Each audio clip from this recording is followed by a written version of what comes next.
don't do well in exams, they don't do past questions. They don't have questions. If you do past questions, what happens in exams is that when you see, I don't know if they still do it, but we used to have some red paper, some small red. It was folded like this. When you open, it's printed. The question 1, 2, then you turn over 3, 4, A level. Yes. Red papers. Are you listening? The first thing that happens in an exam is that when you see the question, you feel like we win. Because you start to have fear as you see the things. You see that, yes, this one there, I'm failing. But when you do past questions, questions upon questions, when you are in the exam room and they bring the paper, it's like something you've been doing in the house many times. So when you look at it, you are used to even the way the questions are asked. A man was driving his car at this velocity speed. He went up a hill by this, that. What is the acceleration? Calculate the acceleration. And that's all. But you've seen many like that.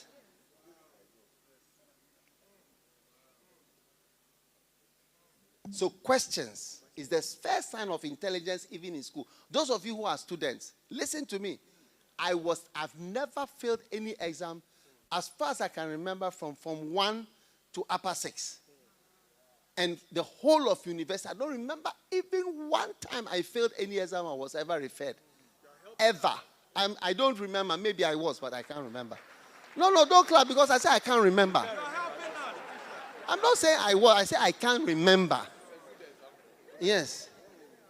But I'm telling everybody here who is in school, if you want to be the first, or you want to be in the first 10, or you want to do well, do you see? I'm telling you, go and look on the first day of the school. Go and look for the past question of that course. Don't wait to the end. When you wait to the end, you panic. Because you learn differently from the question. Every school, what school are you in? Anglo Senior High School. Yeah. So you are going to do what? WASI. Yes. WASI, you will be at the top. If only you go and get the questions now and start answering them now. Why do you think? You know, one time I met a sister. She told me she's from one of the regions. She said, in our region, when we sit in the exam, they work out the questions for us all the time in our region. We get and they always bomb too. You see? Because even though you know the questions, you can't really understand it. He said we always see the questions. Always. And they still bomb.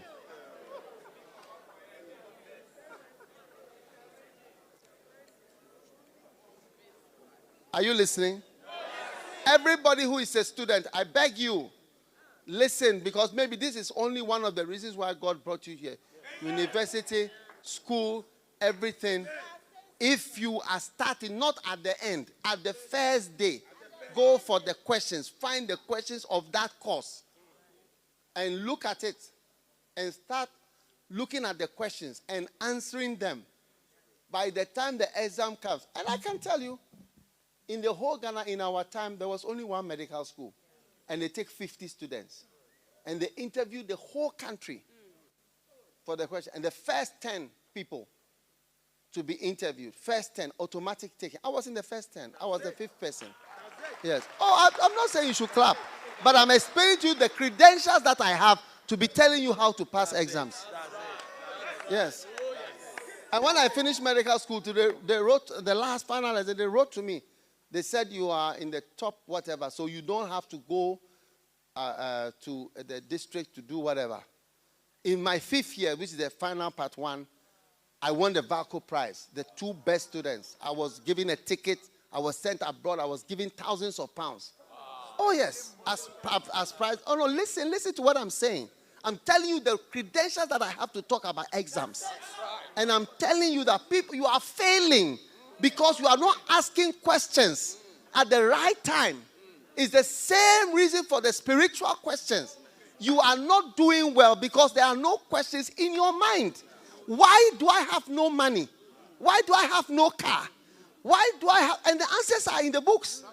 Why do I not prosper? Lack of knowledge, lack of skill. How come you are in a church, there is nothing there?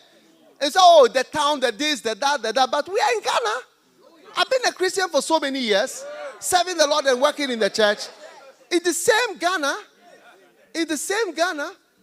I've never lived outside Ghana. I've never gone to live outside Ghana for any length of time. Never. All my life is in Ghana. I've never moved, let's say I'm going to America for 2 years in all my years. No. I've only been here. There's no country that can say that I've come to stay there before. Yes. No country can say that that's where I went or that's where I've been. No. We are all here. In this environment, which we have had since 1957. Yes. Ask yourself. Listen to the preaching. Everybody, don't even think of that church. Think of yourself. I'm preaching to you as a person and asking you why you are not doing well when you are in a church and in a ministry which has top revelations and books that are bought and wanted. I was in Argentina a few weeks ago. Oh, yes. I was in Singapore. One day I went to preach somewhere. The pastor told me, you are my favorite preacher. Wow. Yes. And this is a mega church, not Ghanaians. Not Ghanaians. He said, you are now my favorite preacher. Yes. I was with Reverend Eastwood on Sunday. We were talking. I said, oh, when he goes, he should say this and that and so on. And he said to me, I said, oh, maybe they are not inviting me because I'm not powerful preacher. He said, rather he said that you are very powerful. Your preaching is so clear that anybody can understand it. It's very, very powerful. Yes. You are here receiving something that is clear. Children listen to the message and look at your age. You can't hear. I mean, look at your age. You can't hear. People that are children are able to understand.